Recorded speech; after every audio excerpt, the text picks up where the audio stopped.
Hi, my name is Lena, and I play tennis for the University of West Florida in Pensacola, Florida, for the Lady Argos. And my typical week would be, well, we had tennis practice from 2 to 5 days a week. In addition to that, we also had conditioning training in the gym or running probably 2 or 3 times a week. So we had to schedule our classes around it. So in my typical week, I would probably have 2 to 3 morning classes about twice a week, and I try to fit in 1 night class as well. When it comes to tennis and college tennis, our fall season was typically the semester where we would practice. We may have 1 tournament in the whole fall season. Our actual tennis tournament season would be the spring, where we would travel pretty much every week. Traveling would be from Thursday through Sunday, and while our college semester would end about the end of April, our tennis season actually would reach well into May, most probably because we attended nationals every single year that I was there.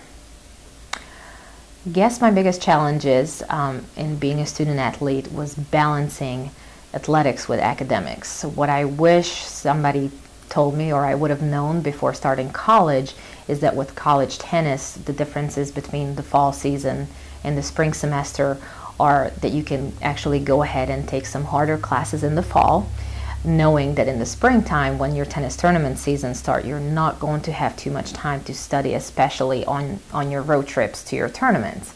So I guess my advice would be, take your time.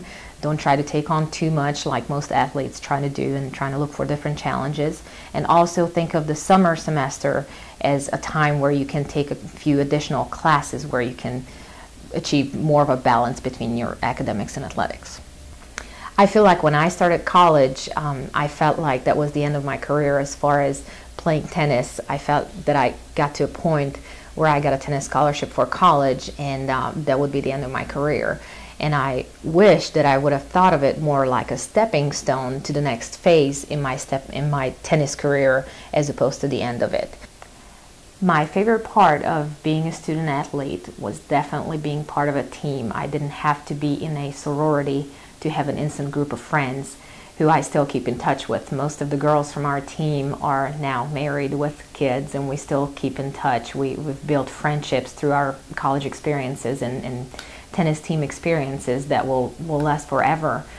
Our team was a Division II tennis team, and for the 4 years I was there, we bounced around the rankings of number 3 and number 5, which made us almost kind of a semi-celebrity status in the local tennis community, which brings me to all the benefits that we've gained from being a student athlete. For those of us that stayed in the community and got involved in the tennis community, have a lot of long-term benefits where the community recognizes us, the community knows us. So when it comes to opportunities, especially job opportunities, it definitely made everything easier staying local.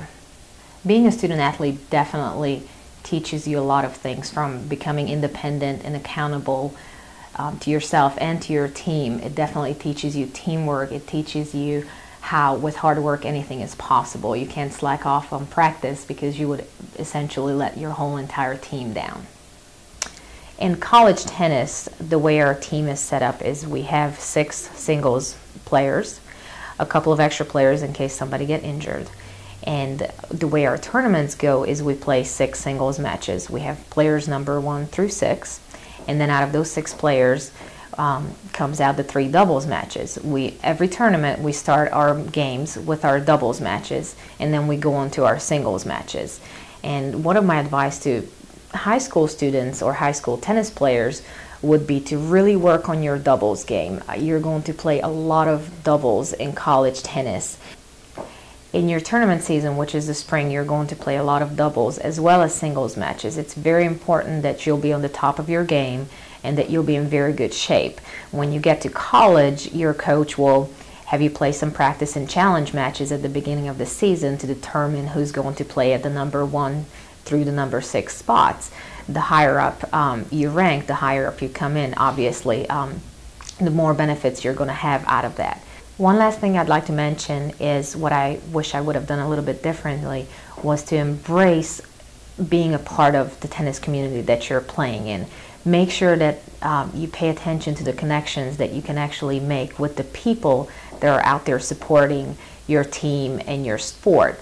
For example, I have never actually looked for a job opportunity after college because people that knew me and saw me play tennis would automatically think of me if there was a job opening, and would actually give me a phone call and said, hey, I remember you from your college tennis days, and I'd like to hire you. I'd like to give you an opportunity.